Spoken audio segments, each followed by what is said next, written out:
महाराष्ट्र के पूर्व मंत्री बाबा सिद्दीकी की सुरक्षा में तैनात एक पुलिस कांस्टेबल को सस्पेंड कर दिया गया है। उनके खिलाफ विभागीय जांच भी शुरू कर दी गई है। कांस्टेबल ने दावा किया था कि जब बाबा सिद्दीकी पर फायरिंग की गई उस समय पटाखे फूट रहे थे, इसीलिए उन्हें ठीक से दिखाई नहीं दे रहा था। 2001 और 2006 के बीच अविभाजित शिवसेना के जालना नगर पालिका पार्षद पंगारकर को अगस्त 2018 में गिरफ्तार कर लिया गया था। इस साल 4 सितंबर को कर्नाटक हाईकोर्ट ने उन्हें जमानत दे दी थी। 2011 में शिवसेना द्वारा टिकट नहीं दिए जाने के बाद पंगारकर दक्षिणपंथी हिंदू जन जागृति समिति में शामिल हो गए थे। महाराष्ट्र में विपक्षी गठबंधन महाविकास अघाड़ी के नेताओं ने भारतीय जनता पार्टी पर 20 नवंबर को होने वाले विधानसभा चुनाव से पहले राज्य के प्रत्येक निर्वाचन क्षेत्र से कम 100,000 वैध मतदाताओं के नाम हटवाने का आरोप लगाया।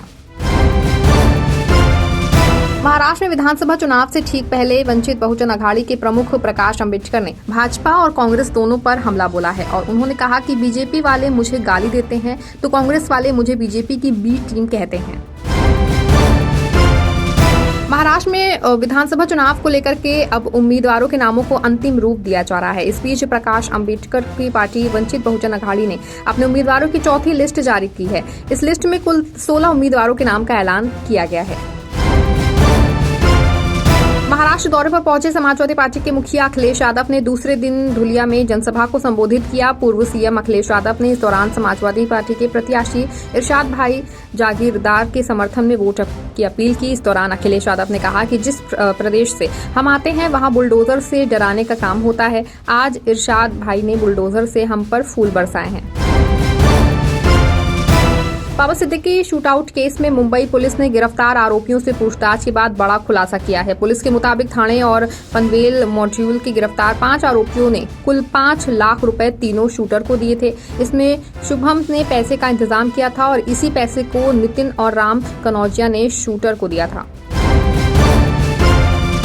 शिवसेना यूबीटी की राज्यसभा सांसद प्रियंका चतुर्वेदी ने प्रधानमंत्री नरेंद्र मोदी को एक महान और अपना पसंदीदा नेता बताया है और उन्होंने कहा कि पीएम मोदी पूरे चुनावी मौसम को समझाने में सक्षम हैं और उन्होंने बीजेपी को सबसे बड़ी बहुजन वाली पार्टी बताया। महाराष्ट्र विधानसभा चुनाव से पहले नवाब मलिक को लेकर के अजित पवार की एनसीपी से बीजेपी की एक बार फिर अनबन के संकेत मिल रहे हैं। बीजेपी ने नवाब मलिक को विधानसभा चुनाव में उम्मीदवार बनाने का विरोध किया है।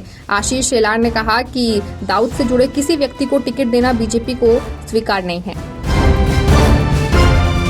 शिवसेना यूबीटी के प्रवक्ता आनंद दुबे ने चुनाव आयोग पर पक्षपात करने का आरोप लगाया है और उन्होंने ये बयान चुनाव आयोग द्वारा महाराष्ट्र के डीजीपी को हटाने की मांग नहीं मानने पर दिया है। इसको लेकर के उनका कहना है कि बीजेपी की मांग पर चुनाव आयोग ने झारखंड के डीजीपी को तुरंत हटाने के आदेश दिए।